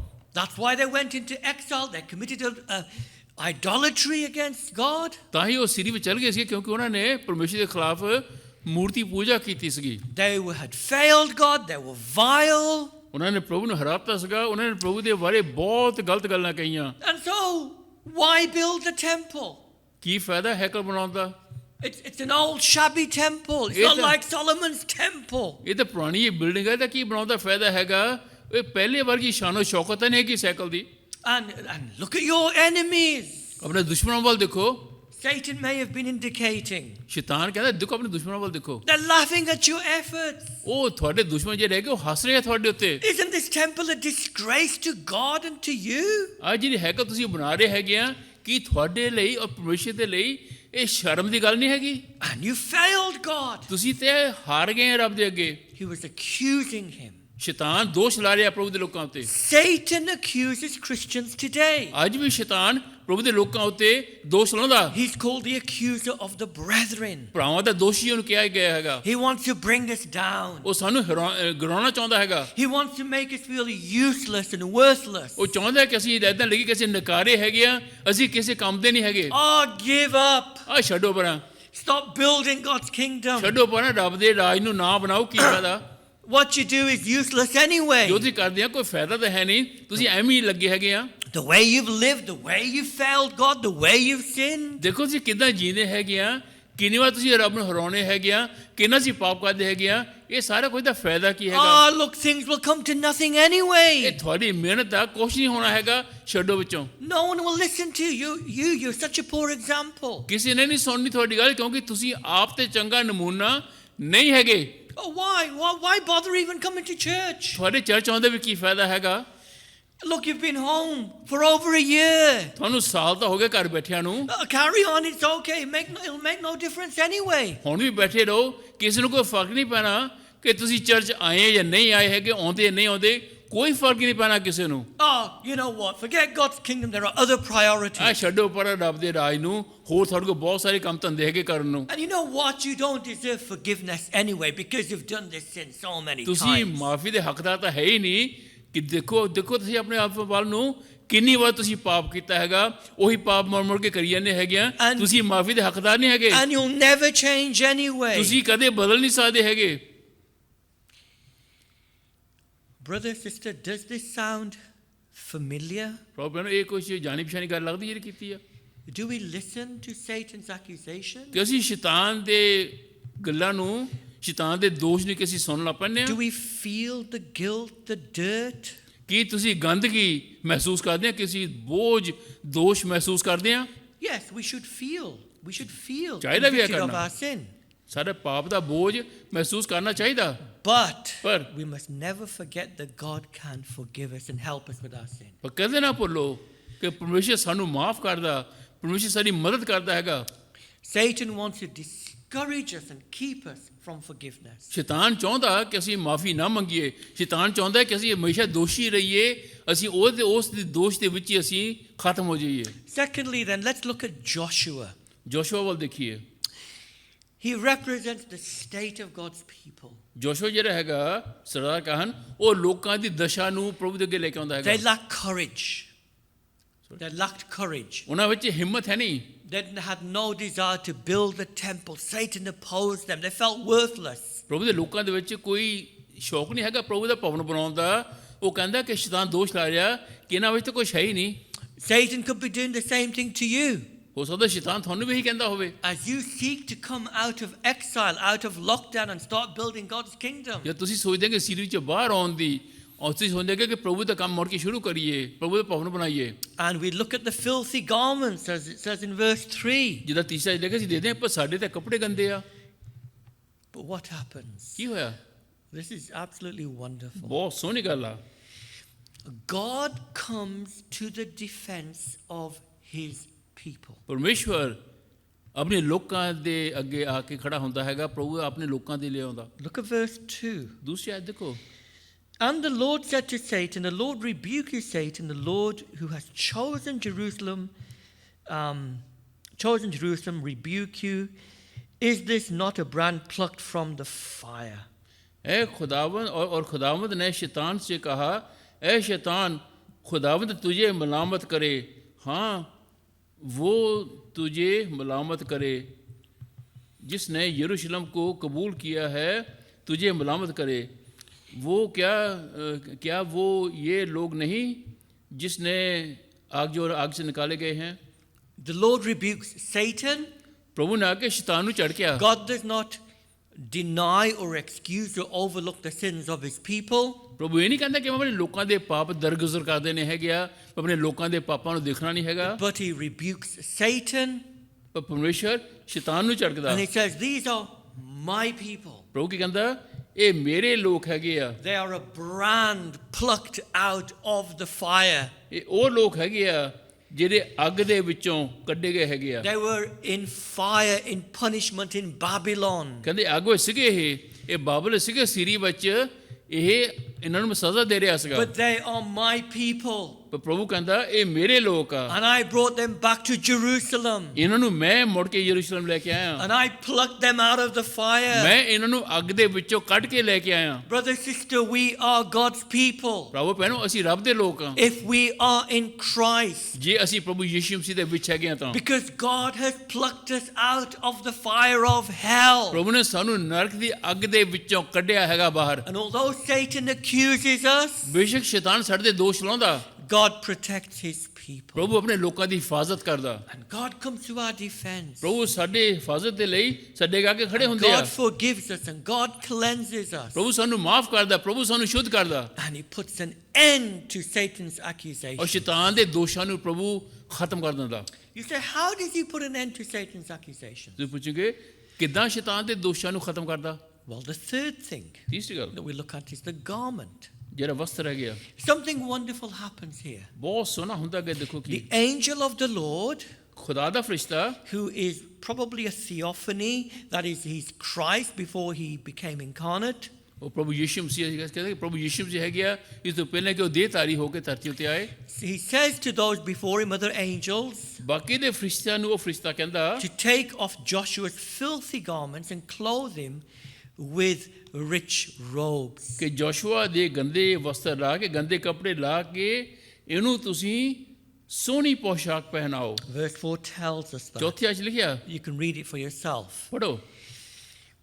That was symbolizing that God had removed the sins of his people, the Israelites. ਇਹ ਨਿਸ਼ਾਨ ਹੈ ਕਿ ਪਰਮੇਸ਼ਵਰ ਨੇ ਇਜ਼ਰਾਈਲ ਦੀ ਕੌਮ ਦਾ ਆਪਣੇ ਲੋਕਾਂ ਦੇ ਪਾਪ ਦੂਰ ਕਰਤੇ ਹੈਗੇ ਆ। Therefore, Satan could not bring a charge against them. ਸ਼ੈਤਾਨ ਪ੍ਰਭੂ ਦੇ ਲੋਕਾਂ ਦੇ ਉੱਤੇ ਕੋਈ ਵੀ ਦੋਸ਼ ਨਹੀਂ ਲੈ ਕੇ ਆ ਸਕਦਾ। Satan's accusations were useless ਸ਼ੈਤਾਨ ਦੇ ਮਨਸੂਬੇ, ਉਹਦੇ ਇਰਾਦੇ, ਉਹਦੇ ਦੋਸ਼ ਸਭ ਬੇਬੁਨਿਆਦ ਆ। because the people of God were totally and completely forgiven and clean. They were robed with the righteousness, with the robes of God. Their sins were covered. ਪਰਮੇਸ਼ਰ ਦੇ ਲੋਕ ਜਿਹੜੇ ਹੈਗੇ ਉਹਨਾਂ ਤੇ ਕੋਈ ਦੋਸ਼ ਨਹੀਂ ਚੱਲ ਸਕਦਾ ਹੈਗਾ, ਕਿਉਂਕਿ ਪਰਮੇਸ਼ਰ ਨੇ ਆਪਣੇ ਲੋਕਾਂ ਦੇ ਗੰਦੇ ਵਸਤਰ ਲਾ ਕੇ, ਉਹਨਾਂ ਨੂੰ ਸੋਹਣੇ ਕੱਪੜੇ ਪਹਿਨਾ ਕੇ, ਰਸਬਾਜ਼ੀ ਦੇ ਵਸਤਰ ਪਹਿਨਾ ਕੇ ਉਹਨਾਂ ਨੂੰ ਖੜੇ ਕੀਤਾ ਹੈਗਾ, ਸ਼ੁੱਧ ਕਰਕੇ।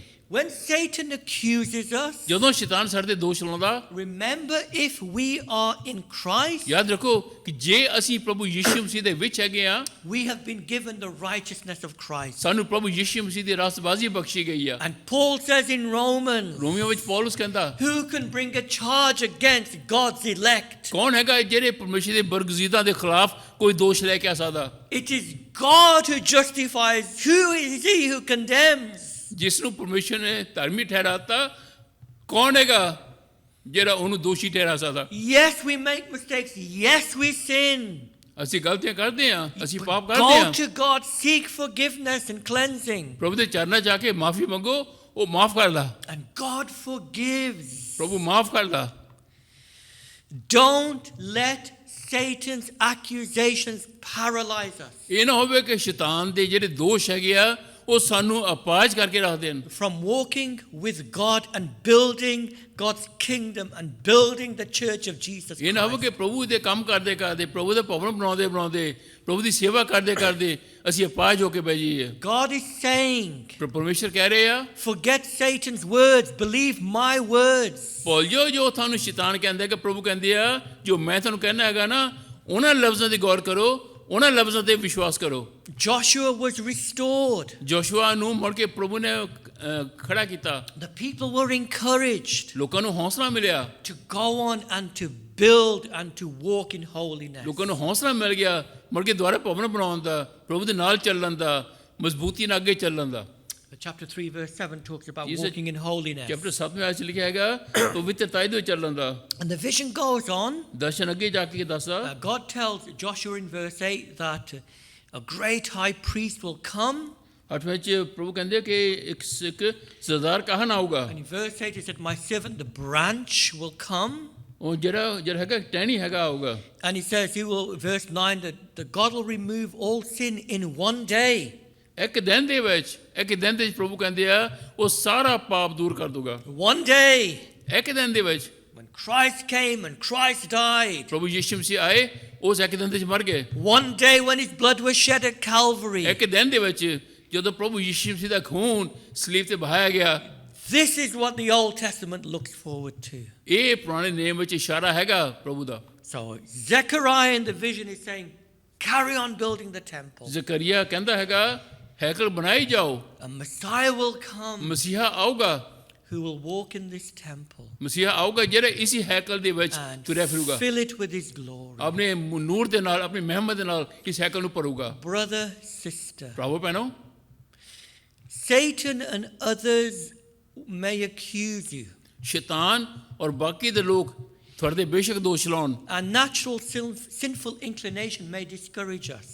ਔਰ ਕੋਈ ਪਾਪ ਦੀ ਜਿਹੜੀ ਸੋਚ ਹੈਗੀ ਆ ਉਹ ਸ਼ਾਇਦ ਸਾਨੂੰ ਨਿਰਾਸ਼ ਕਰ ਦੇਵੇ। Satan will say, what's the point ਸ਼ੈਤਾਨ ਕਹੂਗਾ ਸਾਨੂੰ ਕੀ ਫਾਇਦਾ ਹੈਗਾ ਤੁਹਾਡਾ ਕਰਨ ਦਾ, of coming out of your exile? ਆਪਣੀ ਅਸੀਰੀ ਚੋਂ ਬਾਹਰ ਨਿਕਲ ਕੇ ਤੁਹਾਨੂੰ ਕੀ ਫਾਇਦਾ ਆਉਣ ਦਾ? Your contribution to building my kingdom is nothing. ਉਹ ਕਹੂਗਾ ਕਿ ਤੁਸੀਂ ਜਿਹੜਾ ਕੰਮ To ਕਰਦੇ God's ਹੈਗੇ ਆ, kingdom is nothing. ਤੁਹਾਡਾ ਜਿਹੜਾ ਤੁਹਾਡੀ ਥੋੜੀ ਬਹੁਤ ਸੇਵਾ ਹੈਗੀ ਆ, ਇਹ ਤੇ ਕੁਝ ਵੀ ਨਹੀਂ ਹੈਗੀ, ਕੀ ਫਾਇਦਾ? Remember, ਉਸ ਵੇਲੇ ਯਾਦ ਕਰੋ, remember, ਉਸ ਵੇਲੇ ਯਾਦ ਰੱਖੋ we are God's people. ਅਸੀਂ ਪਰਮੇਸ਼ਰ ਦੇ ਚੁਣੇ ਹੋਏ ਲੋਕ ਹੈਗੇ ਆ। God comes to our defense. ਪਰਮੇਸ਼ਰ ਸਾਡੀ ਹਿਫਾਜ਼ਤ ਲਈ ਆਉਂਦਾ ਹੈਗਾ। He gives us Christ's righteousness, the breastplate of ਪ੍ਰਭੂ righteousness. ਯਿਸੂ ਮਸੀਹ ਦੀ ਰਸਤਬਾਜ਼ੀ, ਉਹ ਜਿਹੜੀ ਕਮਰ ਕਾਸੇਗੀ ਰਾਸਬਾਜ਼ੀ ਦੀ ਉਹ ਸਾਨੂੰ ਦਿੰਦਾ ਹੈਗਾ। Satan cannot accuse us. ਸ਼ੈਤਾਨ ਸਾਡੇ ਤੇ ਕੋਈ ਵੀ ਦੋਸ਼ ਨਹੀਂ ਲਗਾ ਸਕਦਾ। All our sins are forgiven in the past, the present, the future. ਸਾਡੇ ਬੀਤੇ ਹੋਏ ਪਾਪ, ਹੋਣ ਦੇ ਪਾਪ, ਆਉਣ ਵਾਲੇ ਪਾਪ, ਸਾਰੇ ਪਾਪ ਸਾਡੇ ਪ੍ਰਭੂ ਯਿਸੂ ਮਸੀਹ ਦੇ ਵਿੱਚ ਮਾਫ ਕੀਤੇ ਜਾਂਦੇ ਆ। Justified in God's presence. ਖੁਦਾ ਦੀ ਹਜ਼ੂਰੀ ਵਿੱਚ ਅਸੀਂ ਰਾਸਤਬਾਜ਼ ਠਹਿਰਾਏ ਗਏ ਹਾਂ। So let's look ahead ਆਉਣ ਵਾਲੇ ਸਮੇਂ ਵੱਲ ਤੱਕੋ। as we get back together next week. ਅਗਲੇ ਹਫ਼ਤੇ ਜਦੋਂ ਇਕੱਠੇ ਹੋਵਾਂਗੇ ਮੁੜ ਕੇ, Let's look forward to the coming of Christ, the second coming, ਪ੍ਰਭੂ ਯਿਸੂ ਮਸੀਹ ਦੀ ਦੂਸਰੀ ਆਮਦ ਦਾ ਅਸੀਂ ਇੰਤਜ਼ਾਰ ਕਰੀਏ, and future glory, ਆਉਣ ਵਾਲੀ ਮਹਿਮਾ ਦਾ ਇੰਤਜ਼ਾਰ ਕਰੀਏ, and carry on building ਸੇਵਾ ਦੇ ਵਿੱਚ ਲੱਗੇ ਰਹੀਏ, and get back to building the church of Jesus ਮੁੜ ਕੇ Christ ਪ੍ਰਭੂ ਯਿਸੂ ਮਸੀਹ ਦੀ ਮੰਡਲੀ ਨੂੰ ਬਣਾਉਣ ਦੇ ਵਿੱਚ ਆ ਕੇ ਜੁਟ ਜਾਓ, for His sake and for His glory. ਉਹਦੇ ਨਾਮ ਦੀ ਖਾਤਰ, ਉਹਦੀ ਮਹਿਮਾ ਦੀ ਖਾਤਰ। Amen. ਆਮੀਨ। We will have our last song now, ਅਸੀਂ ਉਹਨਾਂ ਅਖੀਰਾ ਗੀਤ ਗਾਵਾਂਗੇ, and then we will close in prayer. ਫਿਰ ਪ੍ਰਾਰਥਨਾ ਦੀ ਮੀਟਿੰਗ ਬੰਦ ਕਰਾਂਗੇ।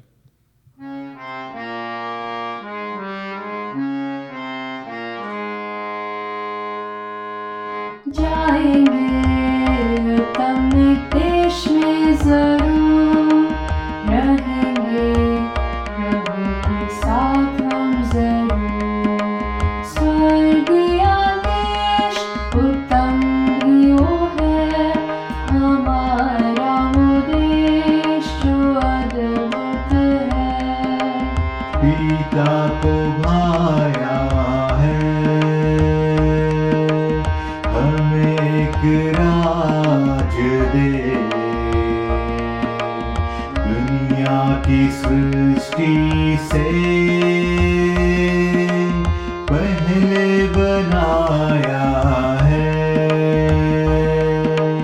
जाएंगे तम देश में जरूर रहेंगे प्रभु के साथ हम जरूर अद्भुत वो नगर है ईश्वर की रचना है दृढ़ता से नींव डाली स्थिर भी किया है जाएंगे तम देश में जरूर रहेंगे प्रभु के साथ हम जरूर पवित्र नगर वो है धार्मिकता रहती है स्वर्गीय स्वभावों से तैयार भी किया है जाएंगे तम देश में जरूर रहेंगे प्रभु के साथ हम जरूर सनातन राज वो है युगों युगों वो रहे सदा उसमें जिनको उसने चुना है जाएंगे तम देश में जरूर रहेंगे प्रभु के साथ हम जरूर प्रभु को देखेंगे आनंद से भर जाएंगे उसके समान होंगे हमारा जीवन वो है जाएंगे उत्तम देश में जरूर रहेंगे प्रभु के साथ हम जरूर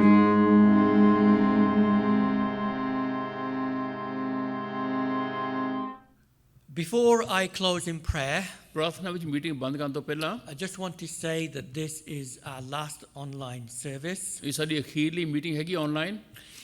We will still be putting our sermons online on our website, ਅਸੀਂ ਵੈਬਸਾਈਟ ਤੇ ਜਿਹੜਾ ਵਚਨ ਹੈਗਾ ਅਸੀਂ ਲਾਵਾਂਗੇ ਜਿੱਦਾਂ ਅੱਗੇ ਲਾਉਂਦੇ ਸੀਗੇ as we normally do, ਜਿੱਦਾਂ ਕਰਦੇ ਸੀਗੇ ਪਹਿਲਾਂ and also we'll be putting them on the YouTube channel. YouTube ਤੇ ਵੀ ਇਦਾਂ ਹੀ ਆਊਗਾ But we would encourage everyone now to come back to church. ਅਸੀਂ ਭਰਾਵਾਂ ਭੈਣਾਂ ਨੂੰ ਹੌਸਲਾ ਦਿੰਦੇ ਆ ਕਿ ਤੁਸੀਂ ਮੁੜ ਕੇ ਚਰਚ ਵਿੱਚ ਆਓ And if you're from another church, then go back to your local church. ਜੇ ਤੁਸੀਂ ਕਿਸੇ ਦੂਸਰੀ ਮੰਡਲੀ ਤੋਂ ਵੀ ਹੈਗੇ ਆ ਤੁਸੀਂ ਆਪਣੀ ਆਪਣੇ ਮੰਡਲੀਆਂ ਵਿੱਚ ਜਾਓ ਮੁੜ ਕੇ And those who are not local, find a good Bible-believing church. ਜੇ ਅਸੀਂ ਨਹੀਂ ਕਿਤੇ ਜਾਂਦੇ ਹੈਗੇ ਤਾਂ ਅੱਛਾ ਚਰਚ ਲੱਭੋ ਜਿੱਥੇ ਪ੍ਰਭੂ ਦਾ ਖਾਲਸ ਵਚਨ ਸੁਣਾਇਆ ਜਾਂਦਾ ਹੈਗਾ ਉੱਥੇ ਜਾਓ ਤੁਸੀਂ I'd also like to thank all of those who have helped with these videos during the pandemic.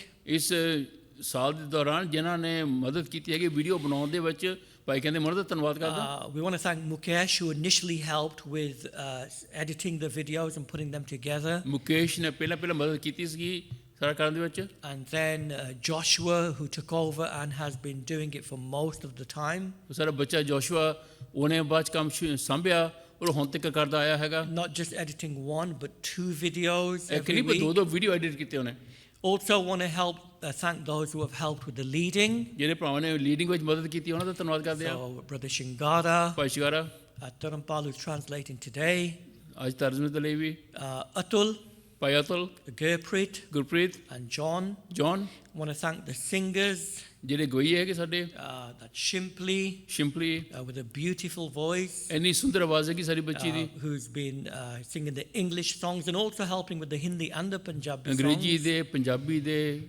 ਗੀਤ ਗਾਉਂਦੀ ਆ Shingara, who's been singing the Punjabi songs. ਪਰ ਸ਼ਿਕਾਰਾ ਜੀ ਆਪਣੀ ਸੁੰਦਰ ਆਵਾਜ਼ ਵਿੱਚ ਪੰਜਾਬੀ ਦੇ ਗੀਤ ਗਾਉਂਦੇ ਆ Atul and Priya, who've been singing the Hindi and the Punjabi Atul ਤੇ songs. ਪ੍ਰਿਆ ਦੋਨੇ ਜਿਨ੍ਹਾਂ ਨੇ ਹਿੰਦੀ ਤੇ ਪੰਜਾਬੀ ਦੇ ਗੀਤ I ਗਾਏ also want to thank our translators. ਜਿਹੜੇ ਪ੍ਰਾਤਸਮਾ ਕਰਦੇ ਉਹਨਾਂ ਦਾ ਧੰਨਵਾਦ ਕਰਦਾ Shingara, who was alone translating for the large part of last year. ਭਾਈ ਸ਼ਿਕਾਰੇ ਨੇ ਕਿੰਨਾ ਚਿਰ ਉਹਨਾਂ ਨੇ ਪਹਿਲਾਂ ਟ੍ਰਾਂਸਲੇਟ ਕੀਤੇ Punjabi And our brother Dharampal came back. Thank God for that. He's with us today. ਪ੍ਰਭੂ ਨੇ ਮੇਰੀ ਮਦਦ ਕੀਤੀ ਆ ਮੈਨੂੰ ਠੀਕ ਕੀਤਾ ਮੁੜ ਕੇ ਲਿਆਂਦਾ And recently, Tirat came back as well, and we thank God ਤੇ for ਰੋਏ that. ਭਾਈ ਤੀਰਥ ਵੀ ਵਾਪਸ ਆਏ ਆ ਸੋ ਪ੍ਰਭੂ ਦਾ ਅਸੀਂ ਬਹੁਤ ਧੰਨਵਾਦ ਕਰਦੇ ਹਾਂ And finally, I want to thank God ਅਗਰ ਅਸੀਂ ਧੰਨਵਾਦ ਕਰਦੇ ਹਾਂ ਸਾਡੇ ਪਰਮੇਸ਼ਰ ਪ੍ਰਭੂ ਦਾ for His help ਉਹਦੀ ਮਦਦ ਲਈ and for keeping us safe. ਪ੍ਰਭੂ ਨੇ ਸਾਨੂੰ ਸੰਭਾਲ ਕੇ ਰੱਖਿਆ So let's build Christ's church ਆਓ ਪ੍ਰਭੂ ਦਾ ਭਵਨ ਬਣਾਈਏ as we now get back. ਜਿੱਦਾਂ ਮੁੜ ਕੇ ਅਸੀਂ ਆਉਂਦੇ ਹੈਗੇ ਹਾਂ So let's just close in prayer. ਸੋ ਪ੍ਰਾਰਥਨਾ ਵਿੱਚ ਮੀਟਿੰਗ ਬੰਦ ਕਰੀਏ Father, we thank you for your preservation over the last year. ਪ੍ਰਭੂ ਧੰਨਵਾਦ ਕਰਦੇ ਕਿ ਪਿਛਲੇ ਸਾਲ ਸਾਨੂੰ ਅਸੀਂ ਸੰਭਾਲ ਕੇ ਰੱਖਿਆ You have truly been good to us. ਤੁਸੀਂ ਭਲੇ ਪਰਮੇਸ਼ਰ ਹੈ ਸਾਡੇ ਨਾਲ We grieve for those, Lord, that have gone to glory. ਜਿਹੜੇ ਚਲ ਗਏ ਮਹਿਮਦ ਦੇ Grieve for their families. ਜਿਹੜੇ ਚਲ ਗਏ ਹੈਗੇ ਆ Lord, we miss them, ਅਸੀਂ ਉਹਨਾਂ ਨੂੰ ਬਹੁਤ ਯਾਦ ਕਰਦੇ ਹਾਂ and we pray that you'd continue to comfort them. ਉਹਨਾਂ ਨੂੰ ਤਸੱਲੀ ਦਿਓ ਆਪਣੇ ਪਰਿਵਾਰ ਨੂੰ But Lord, we pray, God, that you would now help us, ਹਾਂ ਪ੍ਰਭੂ ਸਾਡੀ ਮਦਦ ਕਰੋ Lord, to build your church ਕਿ ਤੁਹਾਡੇ ਭਵਨ ਨੂੰ ਅਸੀਂ ਬਣਾਈਏ and to look to the future, ਆਉਣ ਵਾਲੇ ਸਮੇਂ ਵੱਲ ਦੇਖੀਏ to look to glory, ਮਹਿਮਾ ਵੱਲ ਤੱਕੀਏ and Lord, to look to Christ. ਪ੍ਰਭੂ ਯੀਸ਼ੂ ਮਸੀਹ ਵੱਲ ਤੱਕੀਏ We thank you for his love and sacrifice. ਪ੍ਰਭੂ ਦੇ ਪਿਆਰ ਦਿਲੋਂ ਦੀ ਕੁਰਬਾਨੀ ਦੇ ਲਈ ਅਸੀਂ ਤੁਹਾਡਾ ਧੰਨਵਾਦ Lord, ਕਰਦੇ ਹਾਂ help us to make him our cornerstone, ਸਾਡੀ ਮਦਦ ਕਰੋ ਕਿ ਅਸੀਂ ਪ੍ਰਭੂ ਯੀਸ਼ੂ ਮਸੀਹ ਨੂੰ ਆਪਣੇ ਕੋਨੇ ਸਿਰੇ ਦਾ ਕੋਨੇ ਦਾ ਪੱਥਰ ਬਣਾ and ਕੇ that we ਰੱਖੀਏ would be living stones in this building. ਇਸ ਹੈਕਤ ਵਿੱਚ ਅਸੀਂ ਜ਼ਿੰਦਾ ਪੱਥਰ ਬਣੀਏ We pray these things in Jesus' name. ਸਭ ਕੋਈ ਮੰਗਦੇ ਮੁਕਤੀ ਦਾਤਾ ਪਰਮੇਸ਼ਰ ਪ੍ਰਭੂ ਯੀਸ਼ੂ ਮਸੀਹ ਦੇ ਨਾਮ ਦੇ ਵਸੀਲੇ ਦੁਆਰਾ Amen. ਆਮੀਨ Thank you for listening to this message. For further information, visit www.emmanuelhansworth.org.uk.